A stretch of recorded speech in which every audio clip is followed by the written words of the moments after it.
My grandpa Vova was a recluse and a raging alcoholic.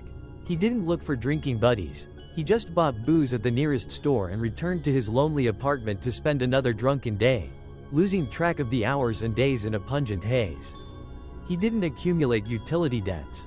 He could skimp on food. His refrigerator was often empty. But 2 or 3 bottles on the table were an integral part of his life. The old man was in his 70s, but he drank like a young man. All the neighbors worried about him, and their anxiety was well-founded. They were afraid he would die locked inside and they wouldn't notice. They probably didn't want his corpse to suddenly stink up the entire entryway. So, at the slightest thing, they would immediately call me, his only close relative who stayed in touch. The main overseer, Aunt Nadia, would call me at least twice a week. Hello? I'd answer the phone, already knowing what she was going to say. Hi, Dim. Your grandpa isn't opening the door again. I'm knocking, but he can't hear me, said Aunt Nadia. Damn it, I'll be right over, I promised. We lived on neighboring streets. It was about a 10-minute walk to his place. This had happened so many times. And every time, it turned out the old man had just drunk himself into a stupor and was asleep. But I couldn't not check. I knew that any of my visits could be the last. It was always nerve-wracking to turn the key in the lock. Grandpa, are you alive? I entered the smoke-filled apartment, this familiar, stale little world of a hardened alcoholic with yellowed wallpaper and rust-colored ceilings from cheap tobacco, with decade-old cobwebs in the corners and piles of old rags at every turn. My grandfather was lying on the worn-out carpet in the living room. An unfinished bottle stood at his feet. The old man mumbled, opening his eyes. I breathed a sigh of relief. Phew, he's alive. But then Grandpa's hand trembled as he held it out. He didn't just seem drunk. I squatted down and looked into his clouded eyes. Grandpa, you can't talk, I said. This was the last thing I needed. I was scared to the point of my knees trembling. I thought the old man was paralyzed. Now I'd have to care for a bedridden man. I called an ambulance. While I waited, I kept fussing over my grandpa, trying to get a word out of him, but he just barely moved his pale lips and groaned. Soon, a calm and professional guy in a blue uniform arrived, glanced at the old alcoholic, said, all right, and unhurriedly reached into his medical kit. Then, smack, he gave my grandpa an injection, and his eyes cleared up immediately. A couple of minutes later, the old man smiled and said, oh, that feels so much better. Thanks, doctor. I thought I was a goner. What was wrong with him? I asked, standing in complete shock. I hadn't expected them to fix my relatives so easily, especially after such a collapse. Nothing much, the paramedic replied, closing his kit. He was drinking and not eating. His sugar dropped. I gave him a shot of glucose and everything's fine. Until next time, you're not going to change your habits, are you, Vladimir Viktorovich? He said it more as a statement than a question. Why would I? Grandpa was already sitting on the carpet in a frog-like pose, eyeing the unfinished bottle. Let me live as I want, at least in my old age. My wife nagged me my whole life, wouldn't let me have a drink in peace. Now, I'm my own boss. I started scolding him. Ever since Grandma died, you've been going all out. You're never sober. Grandpa, this is out of line. It's my legal right, the old man grumbled. As I walked the paramedic out, I automatically said, I'm sorry. He just nodded understandingly. For him, this was nothing terrible. How many alcoholics did he revive every shift? He was used to it. Just another routine case. Grandpa has stirred everyone up again. The neighbors, me, the ambulance. He made everyone nervous, I mumbled. And who asked you to fuss? The old man asked, scratching his unshaven cheek with complete indifference. You're all fluttering around me on your own. So that's your thanks for pulling you back from the brink, I hissed. The old man waved his hand. Oh, stop talking nonsense. I haven't been to the other side yet. My head just got a little dizzy. A pity. You could have told us if there's anything interesting there. I brought a trash bag from the kitchen and started putting the empty bottles into it. The clinking of glass filled the silence of the smoky, gloomy room. We'll all be there someday, the old man said quietly after a long silence. Then I remembered an interesting idea. There's this phenomenon where friends or relatives make a kind of pact. Whoever leaves this world first will try to send a message from the afterlife. And I proposed it to my old man. Grandpa, seriously, let's make a deal. If you ever die, which I doubt, of course, give me a sign from over there. I'm curious if there's anything there or not.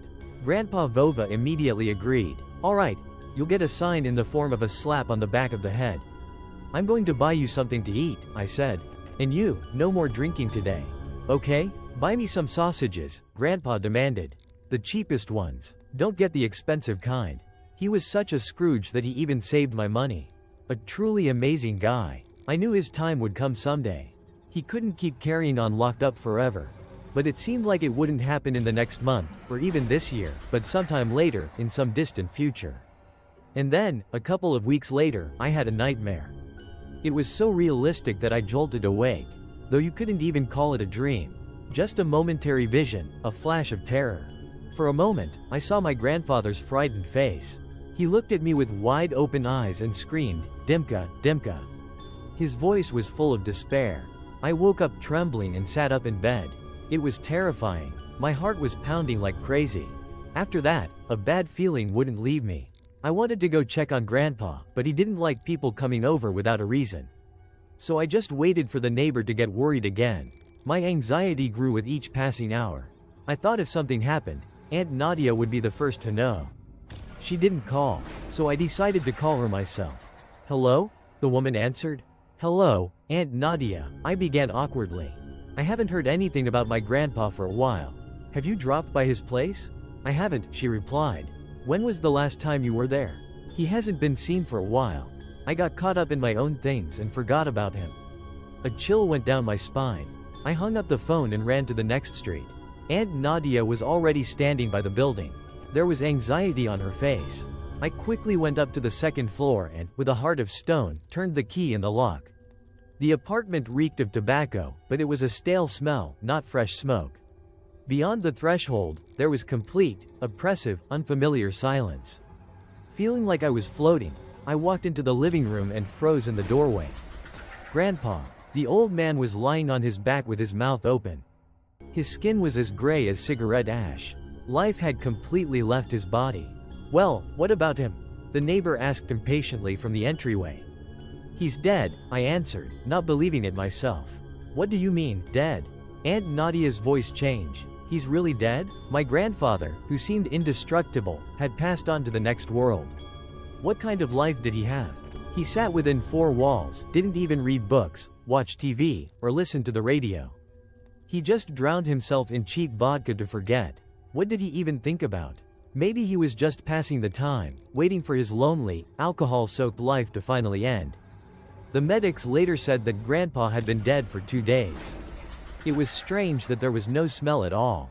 It's because he was completely pickled in alcohol, I thought jokingly. And what do you know, exactly 2 days ago he appeared to me in that micro-nightmare. Could his frightened spirit have come to me as promised? When they took the body away, I felt so sad. I had never seen this old apartment without my grandfather. It felt impossibly empty. First, Grandma was gone, and now him. Vanished. How sad. A sad but logical end.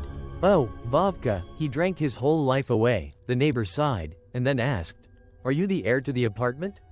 Her tone was full of curiosity. "Well, I guess so. I hadn't even thought about it." The thought stunned me. That's right. The apartment is mine, and it's much more spacious than the studio I lived in. This slightly dulled my pain. Such unexpected comfort in grief. I looked around. I could clean up here, throw out all the junk, do some renovations, but that, of course, would come later. First, the funeral. Everything had to be done properly, with due respect for his memory. I had to run around a lot to get everything arranged. Thankfully, I didn't have to find a plot in the cemetery. Naturally, he should be buried next to Grandma. 2 days passed in a flurry of activity, and the day before the burial, I decided to clean up the apartment a bit. Not to move in anytime soon, but just because. Why keep all that trash there? The space should be clean. Grandpa's apartment had 2 rooms. One was small, with a wardrobe and an old bed that no one had slept in since Grandma's death. And the living room. In it were a sofa, a carpet, and a display cabinet with a crystal set. Everything else was junk. Bottles, bags, rags, old shoes, and felt boots. It could all be safely thrown out to clear space for renovations. It took me a whole day to put the unnecessary things into bags and take them out. The work was not easy. When it got dark outside, I decided to leave and continue another day. I turned off the light in the living room, and suddenly a quiet voice came from somewhere. They haven't even buried me yet, and my grandson is already taking over. I definitely heard it. A hoarse, muffled grumble, not from inside the apartment, but as if from behind the wall. And in response, someone else grunted questioningly. An unintelligible but creepy mumbling. To better understand the conversation, I moved closer to the wall where the display cabinet stood. The voices were coming from there. The funeral is tomorrow, for now, I'm in the morgue, someone said behind the wall. My heart sank into my stomach. That grumbling sounded so much like my grandpa Vova. In such a strange phrase. Who among the living would say they're lying in a morgue? Only a madman or someone dead. It occurred to me that I had accidentally overheard a conversation between two dead people, my grandfather and someone else. Are they still lingering in this house? It's terrifying to think about. My mind refused to believe it. Everything went quiet. I quickly went out into the hallway, turned on the light, got my things, and left. I wanted to leave this place as soon as possible. They brought Grandpa from the morgue at 11 a.m. to the cemetery gates. Elderly relatives and neighbors were at the funeral. Only one woman was crying, Aunt Nadia, who was no relation to him at all. And even then, she was probably just shedding tears for the sake of propriety. Just a tribute to the ritual. People rarely cry and wail at the funerals of the elderly. It's the young everyone feels sorry for. Old folks are supposed to die. That's the general unspoken rule. I think I was the saddest one among those seeing him off. Grandpa and I were connected only by blood ties, not common interests. Still, a sense of irreplaceable loss cut into my soul. He was a likable character, despite his flaws. His absence was keenly felt. Before they closed the coffin lid, I looked at the old man's face and said quietly, "Goodbye, Grandpa Voff. I hope you're okay over there. Rest in peace and thank you for everything." I thought I had received enough hints about the existence of an afterlife. First, the premonition of my relative's death in the form of a short dream. Then the voices in the dark. These signs were unsettling. A skeptic would say, "So what, you misheard something?" I would have forgotten about it myself over time, but a little later, something much more explicit happened. Something that shook me to my core. About a week had passed since Grandpa's funeral. I was slowly cleaning up his apartment. I would come for an hour a day, take out the remaining trash, clean and fix things. In short, I was slowly bringing the place back to a decent state. The task seemed monumental, and I didn't like how slowly things were moving. So one day, I took a day off and worked there all day, sweating profusely. I rolled up the old carpet, tore off the ripped linoleum in the hallway, and dismantled the dilapidated kitchen set. To do it right, everything had to go. The apartment had long been in need of a major renovation. I was busy there for a long time, and when I looked at the clock, good heavens. It was almost midnight. I was so tired my eyes were closing. I was completely exhausted. I thought, what's the difference? This is my home too. I can spend the night here. I went into my grandmother's room, lay down right in my clothes, covered myself with a blanket, scrolled through my phone for about 10 minutes, and dozed off. And sometime later, I woke up to a faint clinking sound.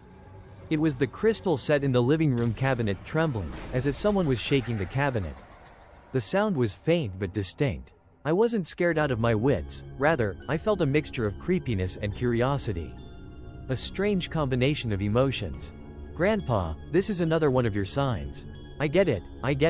"Stop it," I whispered. And then, a crash and the sound of shattering glass erupted in the living room. I could hear the dishes hitting the floor and flying into pieces. The entire crystal collection had crashed onto the carpet. From behind the wall, I heard the distinct clatter of shoes on a wooden floor. First steps, and then what sounded like a slam. A door had slammed shut. Why immediately blame ghosts? Maybe the neighbors were acting up. My mind searched for a rational explanation.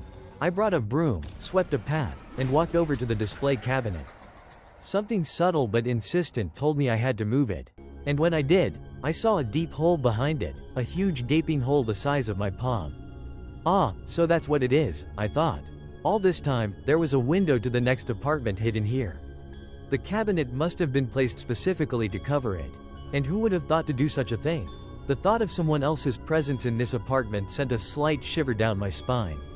I pushed the cabinet further away and looked more closely. The hole was at my eye level. I couldn't see a thing inside it.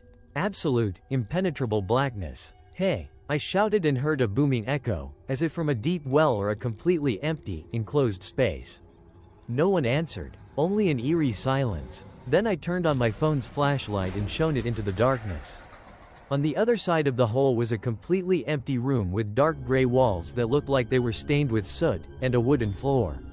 There was also an unpainted door and, strangest of all, not a single window. Do rooms like that even exist in residential buildings? Its appearance was extremely unsettling. I squinted and nearly stuck my face into the hole to see everything. On the floor of the room, someone had left dirty footprints, black, earthy tracks. I didn't like any of this, but I decided not to cause a scene in the middle of the night. Morning is wiser than the evening. I needed to gather my thoughts and act rationally. I got up early, took a picture of the broken dish set, then swept up the shards and took a picture of the hole in the wall. It was strange. Morning light was pouring through the windows, but in the hole, it was pitch black. Even when I shone a flashlight in, it was still gloomy in there. The light got lost in a kind of gray haze, like cigarette smoke. No matter how much I looked at that room, I saw nothing in it. A door, walls, nothing else. Just darkness. This was something completely abnormal. Tired of looking at it, I stepped back from the hole and immediately received a blow to the back of my head. Cold fingers touched my neck, lightly scratching the skin with their nails. The chilling touch made me flinch. I spun around sharply, and I swear, there was a hand there. It quickly retreated back into the wall, pale, aged, and on it hung a watch with a leather strap. The very same one with the long faded face. My grandpa Vova had one just like it. He was buried with it. I immediately remembered his words. "All right, you'll get a sign in the form of a slap on the back of the head." This was that very slap. "Grandpa, is that you?" I shouted into the void. My voice cracked. An echo. It was as if someone was mocking me. How could a dead grandfather be in the next apartment? My brain desperately tried to find a logical explanation for what had happened. I immediately went out onto the stairwell and started knocking on the opposite door. No one opened it. Dead silence. Just then, Aunt Nadia was coming down the stairs and asked, puzzled, "Dim, what are you doing here?" Her gaze slid over my bewildered face. "Oh, I just want to talk to the neighbors," I replied, trying to look natural. "Do you know who lives there?" "No one lives there," the neighbor replied, shrugging. I dropped my hands. "What do you mean?" My voice betrayed my complete bewilderment. Aunt Nadia explained, "Irina Mikhailovna lived there, don't you remember? An old woman. She died last year. She had no relatives. The apartment probably went to the city. It's been sealed up ever since." "I see," I replied, looking around, trying to process what I had heard. There were no other doors on my floor. Just this one, and it was empty. "What's wrong?" the curious neighbor asked. "I thought someone was knocking on my wall," I replied, feeling a prickly fear in my stomach. "And voices behind the wall." "Oh, that's probably from upstairs," Aunt Nadia said, waving her hand dismissively. "They're always fighting up there. Been trying to get divorced for 15 years, but just can't manage it." "Yeah, probably them," I said, not about to explain what was really happening. She simply wouldn't have believed me. "Don't go to them. It's useless talking to them." The neighbor went on her way. I remained standing in front of the door. I felt an urge to check the door frame. You know, just in case. And I turned out to be right. To the right, hidden under the wood, was a key, old and darkened with time. What a strange habit old people have of hiding keys near the door. But it worked in my favor. I looked up the stairs, down the stairs, made sure no one was coming, and with a trembling hand, I opened the lock. A musty smell wafted out, like in any apartment that has been uninhabited for a long time. Particles of whitewash from the ceiling littered the floor in the hallway. The mirror opposite the door gave no clear reflection because of the dust. I went in and closed the door behind me so the neighbors wouldn't see. I peeked into one room, then the other. Old furniture, an ancient television, faded wallpaper, dead flies on the carpets. And there was the wall that bordered my apartment. Except it was completely solid. And this wasn't some room with gray walls, it was the kitchen. I ran my fingers over the rough surface. I couldn't believe what I was seeing. My living room was definitely behind this wall, but there was no hole. How could that be? It meant that the hole didn't lead to the neighbor's apartment at all, but to some dark parallel world, or what, the afterlife. There was no other way to explain it all. Now I was truly scared. What I had seen before weren't hints at all, but a direct answer, or rather, a slap to the back of the head. Grandpa had reached out his hand from the other side and hit me, just as he'd promised. This can't be happening. I left the other apartment, locked the door, and hid the key back under the frame. My heart was fluttering. I didn't want to go back to my place, knowing that there was nothing less than a portal to the afterlife there. But this was an unprecedented opportunity. How many of the living get the chance to find out what's beyond the veil? I had to go and touch the unknown mystery. The sun suddenly hid behind the clouds. Fine raindrops splattered against the windows. The weather, as if on purpose, added to the creepiness. I entered the living room. The hole in the wall was still there. It was as black as the unknown itself. "Grandpa, are you there? Can you hear me?" I asked in a trembling voice. No one answered. I turned on my phone's flashlight and approached the wall. I had to look in there. "It's scary." "Okay, on 3. 1, 2, 3. I shone the flashlight and looked into the opening. A wrinkled face appeared before my eyes. It wasn't my grandfather, but some woman in a black headscarf, pale as death. Though, who knows, maybe it was death herself. 2 sharp fingernails nearly struck me in the face. The old woman was about to plunge them right into my pupils. It's a good thing I jumped back in time and hid behind the wall. "Avert your shameless eyes," a grumpy voice sounded. And then another, hoarse voice was heard. And so familiar. "No, don't touch him, that's my grandson." I slid down the wall, my legs turning to jelly. My dead grandpa Vova was standing up for me against the old woman. "Why did you poke a hole?" the old woman grumbled from behind the wall. "He asked me to," the old man replied to her, and they fell silent. I found the strength to ask, "Grandpa Vova, is it really you? Tell me, what is it like on the other side?" And my deceased relative answered me, "Don't be in a hurry to get here, Dimka. There is nothing here, and there is no light. Only empty rooms and cobwebs in the corners. Mortal anguish." When I looked up at the wall, the hole was gone. It had disappeared without a trace. Even the wallpaper was whole again. But those words will forever remain in my memory. The place where my grandfather ended up. He spent his life in confinement. His existence after death turned out to be the same, in empty rooms with cobwebs in the corners. Was this his punishment, or does the same fate await us all?